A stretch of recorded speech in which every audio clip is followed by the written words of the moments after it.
वो एक ठंडी बरसात वाली रात थी जब सारा ने घर लौटने के लिए आखिरी ट्रेन पकड़ी। वो पहले वाली ट्रेन मिस कर चुकी थी, इसलिए स्टेशन लगभग खाली था। सिर्फ वो और एक पतला सा आदमी जो कोट पहने स्टेशन की फीकी रोशनी के नीचे खड़ा था, सिगरेट पीते हुए। ट्रेन रुक गई और सारा ने अंदर कदम रखने से पहले एक पल के लिए झिझक महसूस की। अंदर का माहौल अजीब सा था। हल्की रोशनी, टिमटिमाती हुई लाइटें और चारों तरफ सन्नाटा। ज्यादातर सीटें खाली थीं, सिवाय एक के। दूसरे सिरे पर एक महिला बैठी थी जिसके लंबे काले बाल उसके चेहरे को ढक रहे थे। सारा ने बीच की सीट पर बैठते हुए अपना पर्स कसकर पकड़ा। ट्रेन झटके से चली और सारा ने एक सिहरन महसूस की। दूसरे सिरे पर बैठी महिला ने हिलने डुलने की कोशिश तक नहीं की। उसके हाथ उसकी गोद में जकड़े हुए थे। सारा ने खिड़की की ओर देखा। बाहर कुछ भी साफ नहीं दिख रहा था, सिर्फ अंधेरा और बारिश की बूंदें। उसकी परछाई उसे घूर रही थी, पीली, थकी हुई, डरी हुई। तभी ऊपर लगे स्पीकर से एक आवाज आई, अगला स्टेशन रेवंसक्रॉफ्ट। सारा ने भौहें सिकोड़ी। रेवंसक्रॉफ्ट? उसने बुदबुदाया। उसने इस ट्रेन से कई बार सफर किया था, लेकिन रेवंसक्रॉफ्ट नाम का कोई स्टेशन इस रूट पर नहीं था।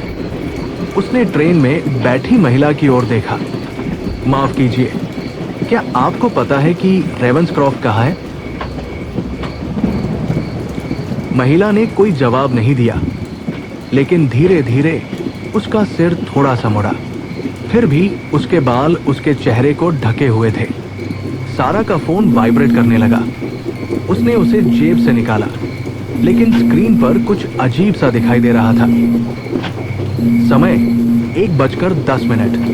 बैटरी आइकन अजीब तरीके से लाल और काले रंग में चमक रहा था। कमाल है, उसने बुदबुदाया और फोन को वापस जेब में रख लिया।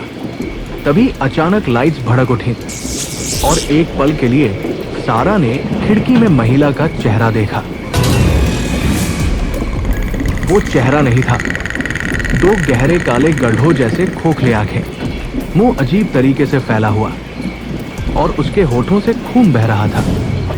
सारा ने झटके से खिड़की से मुंह हटा लिया और महिला की तरफ देखा, लेकिन वो अब भी वही बैठी थी। उसके बाल वैसे ही लटक रहे थे। सारा डरते हुए धीमे स्वर में, ये क्या था? तभी ट्रेन में एक धीमी गूंजती हुई आवाज गूंज उठी। सारा की नजर ट्रेन के पिछले हिस्से के दरवाजों की ओर गई। दरवाजों के कांच पर धुंध थी, लेकिन उसके पीछे छायाएं हिल रही थी। फुसफुसाहट की आवाज तेज होती है। तभी दरवाजे हौले से खुले और वही आदमी जो प्लेटफॉर्म पर खड़ा था अंदर आ गया। वो आदमी धीरे धीरे चलकर उसके सामने वाली सीट पर बैठ गया। आदमी धीमी खुरदुरी आवाज में, भटक गए हो सारा? ये ट्रेन कहाँ जा रही है? आदमी ने हल्का सा सिर झुकाया। लाइन के अंत तक। उसकी आवाज में एक अजीब सी ठंडक थी। लेकिन तुम्हें यहां नहीं होना चाहिए था। ट्रेन की गति बढ़ती है।